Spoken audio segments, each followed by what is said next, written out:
Thank you. Thank you so much for that warm welcome and for that wonderful chanting. You can really feel your presence.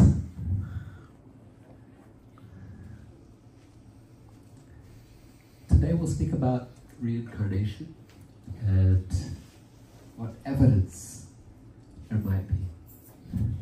We hear about reincarnation in different spiritual traditions, and particularly in the yoga tradition, Bhakti yoga tradition. It's taken as a given, as an assumption, that we are all in a cycle of samsara, we are in a cycle of birth and death, we are souls transmigrating from one body to the next. So yeah, it's an assumption of the yoga traditions. The Bhagavad Gita speaks about it. And so a question that comes up, is there any empirical evidence for reincarnation? So we can explore some of that this evening. What might be there, what might not be there. And we'll look back to the Bhagavad Gita as a conclusion as well. As I share with you, feel free to ask questions or comment. I'll be asking you questions, and so you're welcome to ask me questions as well. So let's dive in. The Bhagavad Gita offers reincarnation as an answer to a really important question. And this is the question of why does stuff happen to us?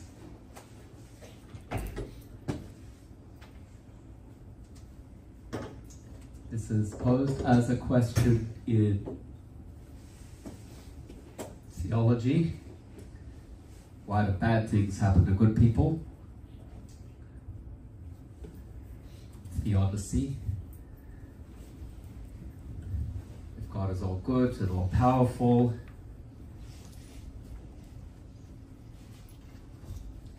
then why are bad things happening to good people? Maybe God is not all powerful, or maybe God is all powerful but not all good. But then how is God God without being those, without having those qualities of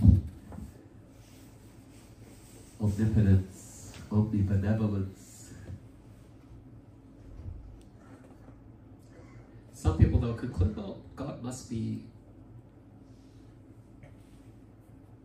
all good but not all powerful, like set the universe into motion and it's kind of just taken its own course, and God's like, oh, it's out of my hands now, then why are we praying to God? So these are some problems of theology, and the Gita has an answer to it. The Gita says, yeah, God is all good and all powerful and all knowing, but God has given you free will to choose. You're making choices. You're making decisions, and when we make decisions, we're also responsible. We are accountable for those decisions. So we have freedom to choose, but then there are consequences to our choices. Hence, someone will be born in a favorable situations, others in a more difficult situation. Like God, all good, all powerful. Why are babies born in poverty or starvation? We say, well, the Bhagavad Gita says, well, that's a previous life. Decisions made in a previous life and then resulting or leading to our being born in favorable and unfavorable circumstances. And everyone's life is a mixed bag. Even the wealthy, the famous, they have their issues and complaints and struggles and difficulties as well. So yeah, life's a mixed blessing for all of us because we make good choices and poor choices. And so we get pleasure and pain, happiness and distress. So that's how the Bhagavad Gita nicely addresses this question, and it gives us like some resolution, it gives us a sense of resolve in terms of God's being all good and all powerful. It also gives us a sense of that justice, a universal justice. It's also empowering. It's telling us you have been given the power to choose. But as some great wise person once said, with great power comes great responsibility. Some of you know who that, that great person is.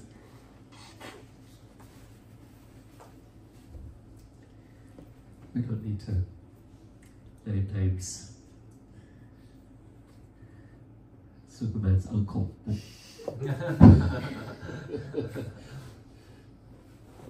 Okay, so it's nice in terms of philosophy and theology. This answer of reincarnation that's given in the Bhagavad Gita, it really nicely resolves these questions. I could say better than any other response that I've seen, that I've come across. But then we can ask, but okay, but do we have any evidence for this? It's a nice philosophical response, but do we actually have any data to support this idea?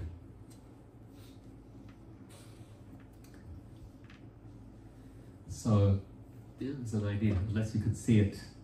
Unless I see it, I'm not going to believe it.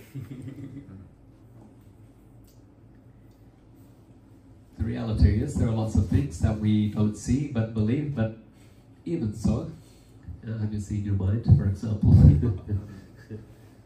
Some things we know are there because of the symptoms, right? We haven't even seen the wind. We've felt it, but we don't see it. We see the symptoms of it, things blowing, things moving. So, reincarnation comes from Latin, re to repeat, carne, carnis, the flesh. We're returning to the flesh, one body to the next. Bhagavad Gita gives an example, so it's like you change your clothes. We might say like you change your cars, right?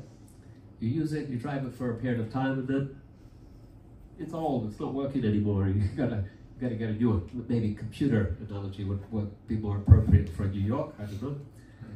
A lot of people here use public transport. Like a computer, you use it for a period of time, and then it just needs to be replaced, right? All your data, everything that you have on your computer, you can transfer it over,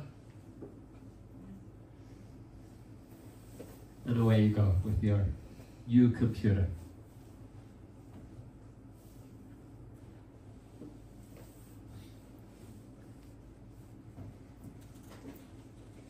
Any ideas about what evidence we might have? Yeah? Before we carry on? Yes? People that remember previous lives. People that remember previous lives. Yeah, thank you for that. Do you remember a previous life? No. Do you know anyone who remembers? I don't. I've read about them. But you have read about them, yeah. Anyone here remember a previous life? So that's a question that does come up, like if reincarnation is true, why don't we remember our previous lives? I'm not going to answer that, we're going to let that one just hang there.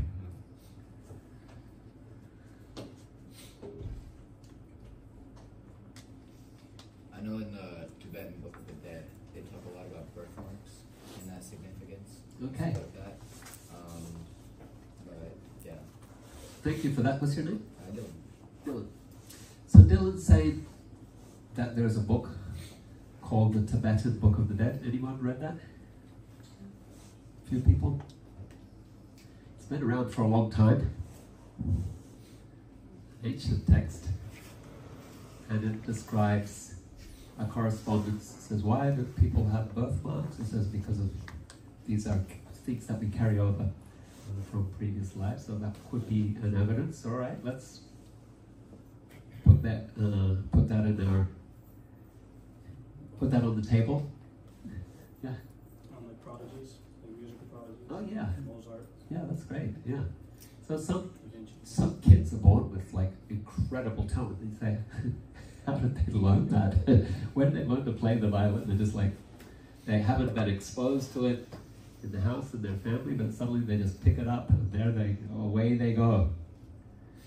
And so we might say, probably picking up from a previous life, some skill that they learned in a previous life. This is not exactly evidence, but one thing that I heard from a lecture talking about reincarnation is that if we were to remember every single previous life that we've ever had, which could be millions of previous lives, we would have millions of partners, millions of social situations, millions of things in our life. Yeah, etc. And like if we had all of that coming into this life, we not even being in a human form, we don't know, then like that would just like drive us crazy. Too much trauma. Too much trauma to do. So there's a reason why we forget trauma, right? Traumatic events, they get blocked out. You have a really bad accident, and you wake up in hospital and say, where am I? What happened? Just gets blocked out. And so death from a previous life. That's the answer to the question, why don't we remember? Thank you. Yes, and then we'll come to you. That being said, unexplained fears. Unexplained fears? Yeah. So another evidence for, a possible evidence for reincarnation is unexplained fears or phobias. Why am I afraid of this? Where is this coming from? And so it might be suggested birthmarks, unexplained fears. They could indicate reincarnation. Yes? When you do something for the first time, that it feels like so familiar, Yeah. like you've definitely done this, Right. you definitely know this, and Right. you may not know this but your body knows it, and you kind of feel like you need to know it at the cellular level. Right. So Yeah. that I feel. Yeah, good. So that connects to that progeny type response. In a way, there's some learning that we carry over from somewhere, and we find ourselves in a situation, and we already know it. Somehow or other, at a very deep level, at a very core level, we're already familiar with the activity, or maybe the situation, or even a relationship, a person that we've met for the first time, that we feel like we just know forever. We get deja vu. We walk into a situation like, I feel like I've been here before. Possibly we have. Thank you for that.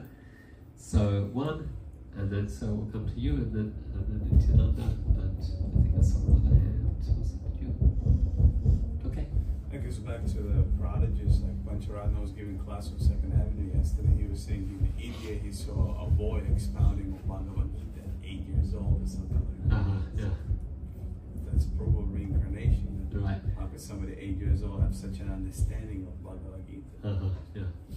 So another one of these examples of a child with some amazing ability or knowledge or talent, we say, probably picking up from a previous life there. Thank you for that. Nityananda? Similar, when you have a child who remembers the remodel of things. I know there was a window here in this house, it used to be there, the road used to go this way, and then the historical records all match with the 5-year-old child. Right, yeah.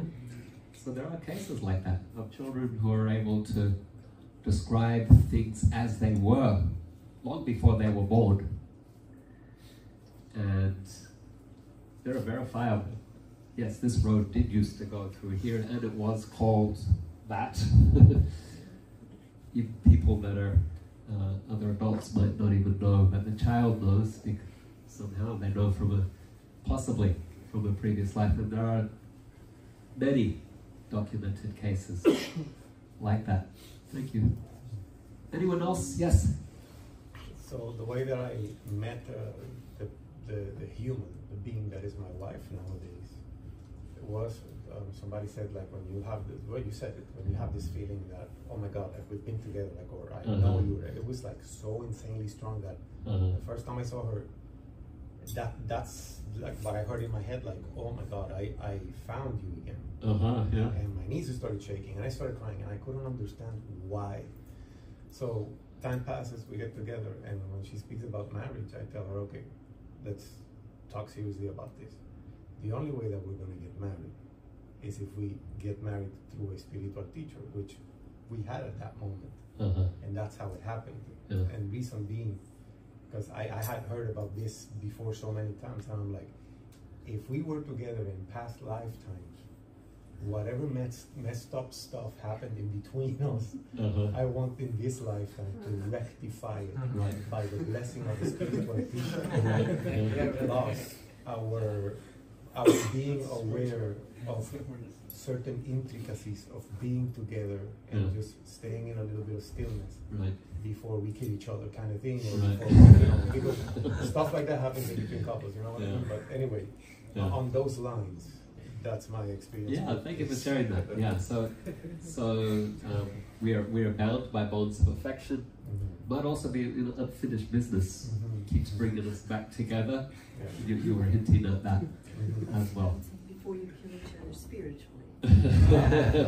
Correct. So thank you for the, yes, I don't want to make it sound too rough, but that's the true sense of what I meant to say. My English and my Spanish conflicting in my head. Thank you. Thank you all for these comments. We're going to look at two personalities, Peter Ramstar, an Australian, and more famous. Peter Ramstar, not so well known, not so active as he was. Ian Stevenson, very well known. He's published a lot, and some of you are nodding your heads. Yeah, I've read his books, I've seen his stuff. A lot more rigorous. Let's go in and just look at Peter Ramstar's hypnosis-induced past life memory studies, and then we'll go to Ian Stevenson's studies of children's past life memories. So Peter Ramstar in Sydney, Australia, he did some really interesting work, and then he documented it in a television documentary. It involved subjects in Australia that were patients of his, clients of his, and some of them had these very, very interesting stories that came up under hypnosis. So they were dealing with trauma and pain, and they were exploring that with some kind of hypnotic regression. And under regression, they told stories. Most of them, so they're living in Australia, have never left Australia. They're telling stories from Europe. Some of them under hypnosis start speaking French or German, or start speaking in like an old English dialect. And so that's all documented on film from that time.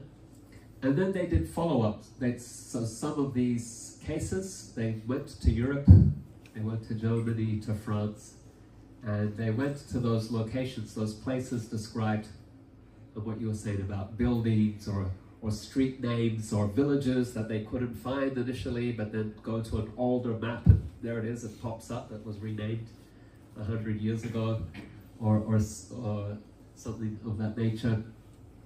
And so they went to try to follow up on these stories to see how much they correlated. And some really, really interesting cases. He published it in a book, The Truth About Reincarnation. We'll just look at one of these cases. You can find the documentary on YouTube. So Gwen MacDonald remembered a life as Rose Duncan, living in Somerset, England in the 1700s. She spoke with a very peculiar accent of that time, described people, places, buildings, political tensions of that time. That this is the 80s in Australia, so they didn't have Google, they didn't have the internet. It was more challenging to do research, but they did research her stories and started to find evidences, place names and so on older maps that correlated with what she described, buildings and so on. And then they made the journey to England. They had with them a professor of Bristol University, Dr. Basil Cottle, to be a witness to what was going on. And they found what appeared to be the home that she had described. They verified it by other landmarks. So she had described an abbey that was in ruins nearby. She had described a particular hill where Druids had met and had their activities. And so these landmarks, place name, landmarks, they were able to correlate that together. The thatched hut that she lived in, so this is the one they identified. She drew a map of the house as it was. When they arrived there, it wasn't quite as she had described it because things had changed. Where there was a door had become a window, where there had been a window had become a door, and so on. Something very peculiar that she described were the paving stones on the floor of this cottage. The interesting thing is that nobody lived in this cottage by the time they arrived. It was more like a gardening shed, and there were no paving stones on the floor. It was just layers of like dirt, earth. But they dug below and they found the stones, and these were stones that had been taken from the abbey ruins and put into the cottage on the floor. And she drew one of them in Sydney, Australia. And so that's on the right you see the image she drew, on the left you see the stone pattern. It had a peculiar pattern, she drew it. So, interesting studies. I don't know that you could say there's great scientific rigor there, but they were able to, they had stories from Australia, they were able to find correlations to those stories on travels to Europe. I don't know that all the stories were correlated that way, and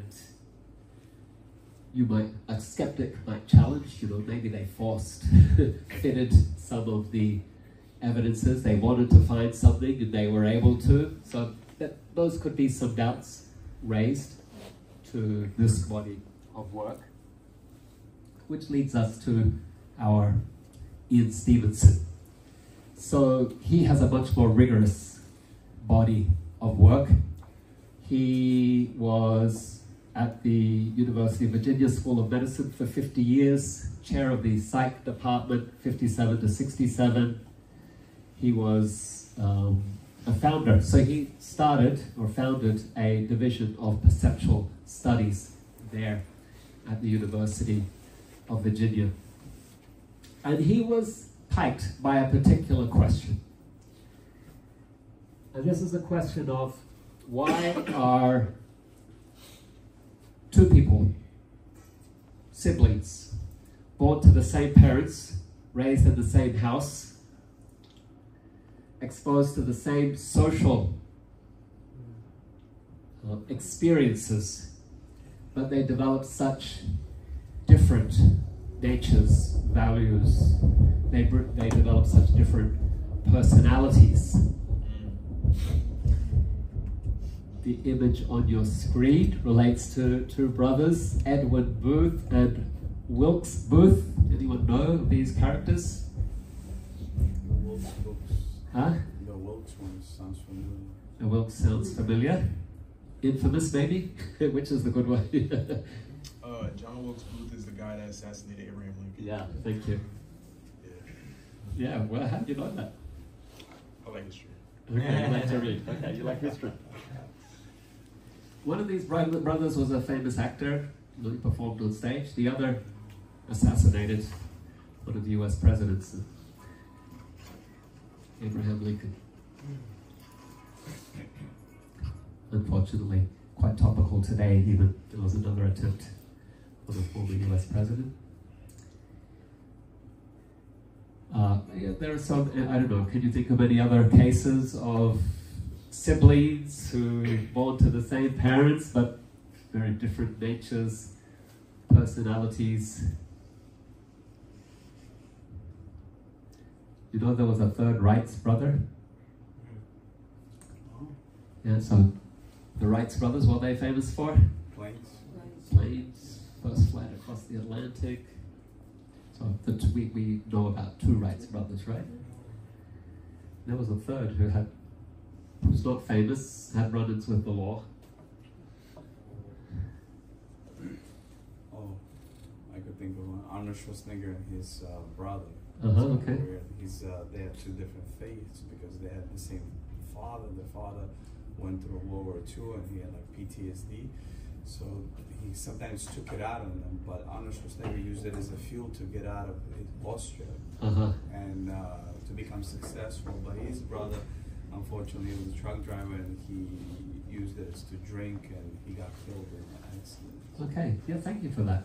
So, really interesting case here. I don't know if everyone heard it. Arnold Schwarzenegger apparently has a brother, and they had a father that used to beat them. He went through World War II, he went through a lot of trauma, and he would take it out on his sons. For one son, it was an impetus to rise up and get out of a difficult situation. Arnold Schwarzenegger, tried to, he leveraged that pain to achieve some kind of greatness. His other brother tried to drown his sorrows in alcohol, and he ended up losing his life prematurely. He was driving. He was drunk driving. 1971 he died, but honestly, to him it was a drive to get out, but he had a vision. Bodybuilding, that was his escape. Right, yeah, so interesting. Thank you for that. So two people, same experience, but they interpret it differently.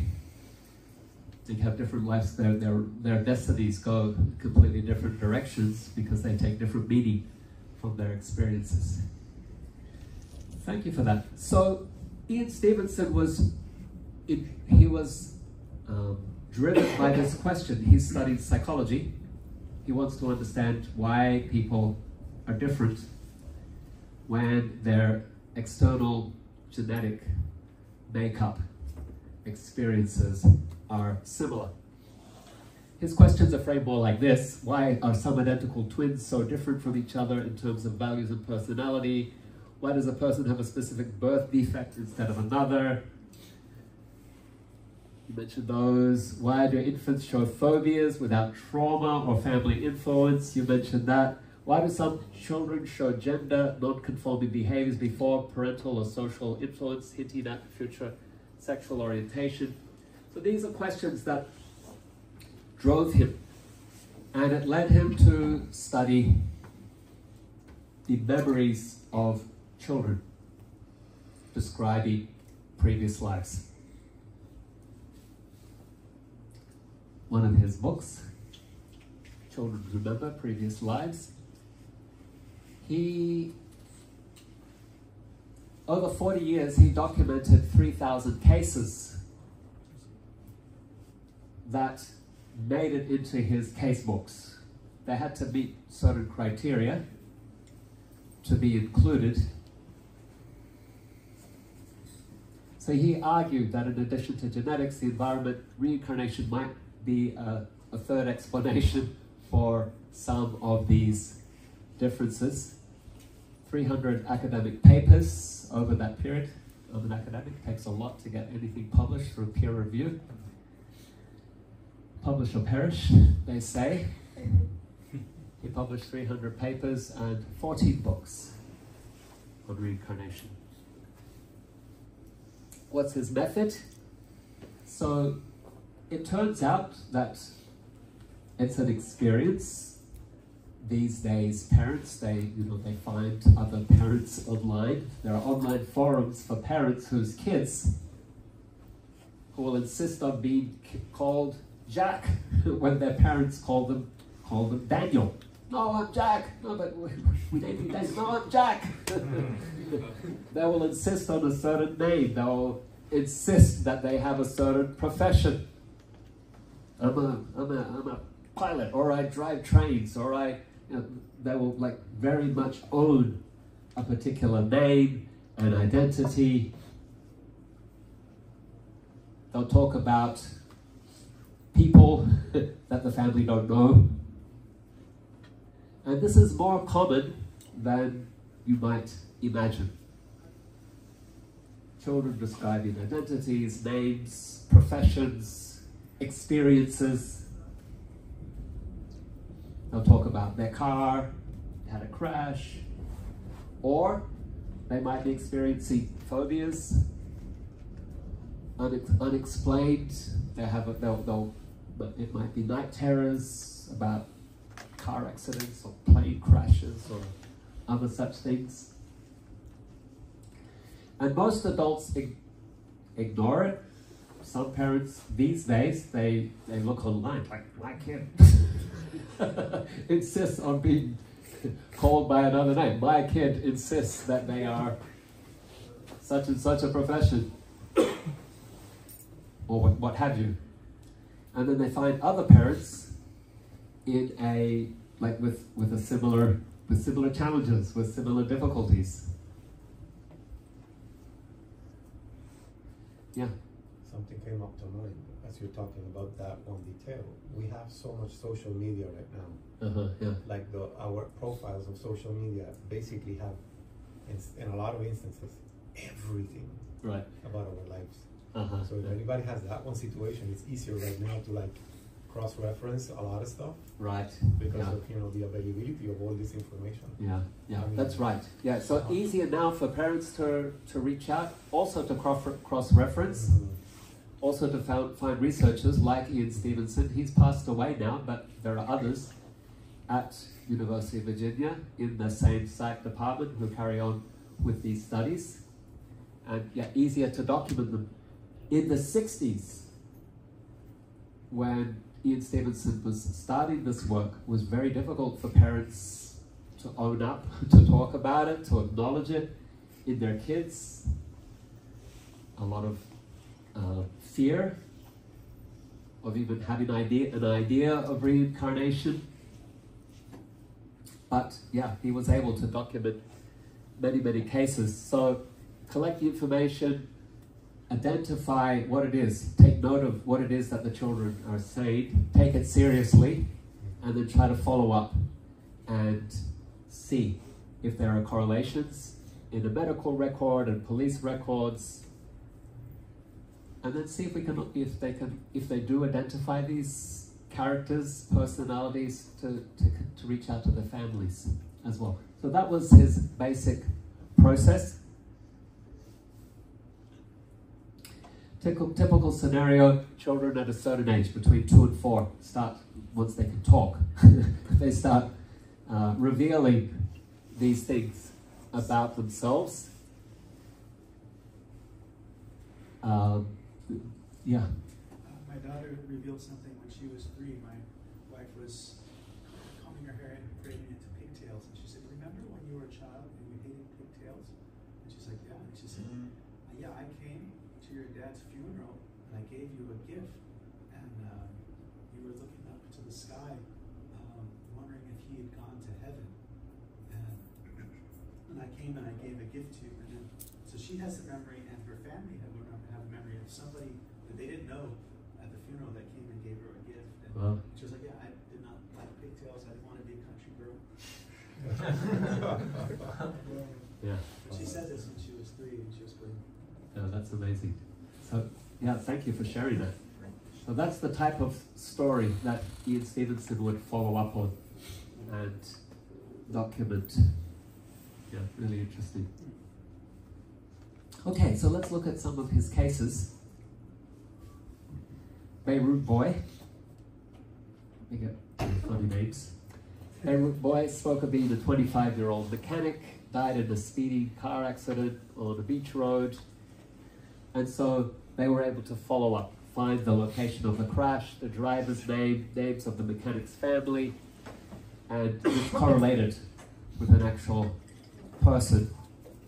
And there was a meeting of the boy with those family members. It's also something interesting in Ian Stevenson's studies, when they unite the child with the family that the child claims, of the person that the child claims to have been, then they will often reveal things about the family that only that the deceased would have known. And often very quick bonds are established as well between that child and the family of the deceased. Here's another interesting case. So this is Gopal from Delhi. At 3, started talking about his life in Mathura. He owned a medical store called Shuk Sanchark. Lived in a house with servants and was killed by his brother in a quarrel. Investigations revealed Shuk Sanchark in Mathura. Well, guess what? I went on Google Maps this morning as I was preparing this talk, and I found Shuk Sanchark. It's still there. It's a medical store. So yeah, this is Ian Stevenson's case from 30 years ago or something. The store is still there. Go to that store. What? We could go to that store. You can go to the store, that's right. I'm a picture of the guy. Very little changes in Not like an American.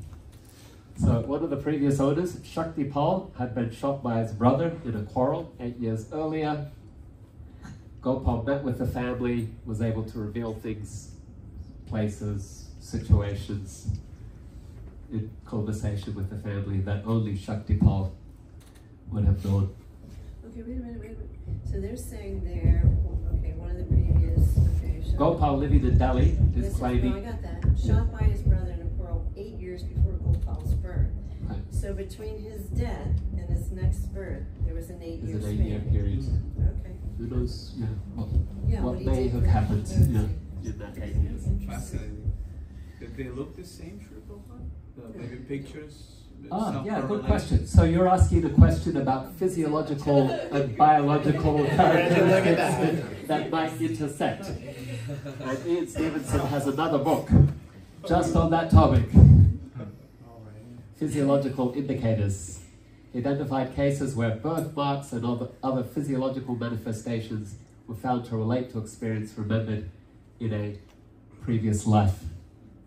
You were mentioning that from the Book of the Dead, and then here would be some empirical support for that idea. So they say that birthmarks are like a trauma or a wounded place. Like you might have got shot there or stabbed. Possibly, there. not necessarily, Yeah. but yeah, it's some indicator of something or other. Yeah. So here are some. This is from Ian Stevenson's files. So a Thai boy, abnormality on the back of the head, recalled life as his uncle, who had been struck on the head with a knife and killed. And so the child was born with some kind of strange abnormality in the back of the head. A Turkish boy with a malformed ear remembered life as a man shot on the side of the head. At one point blank, they were able to find that person that he said he was and the situation, and they were able to correlate that with the evidences following Stevenson's method of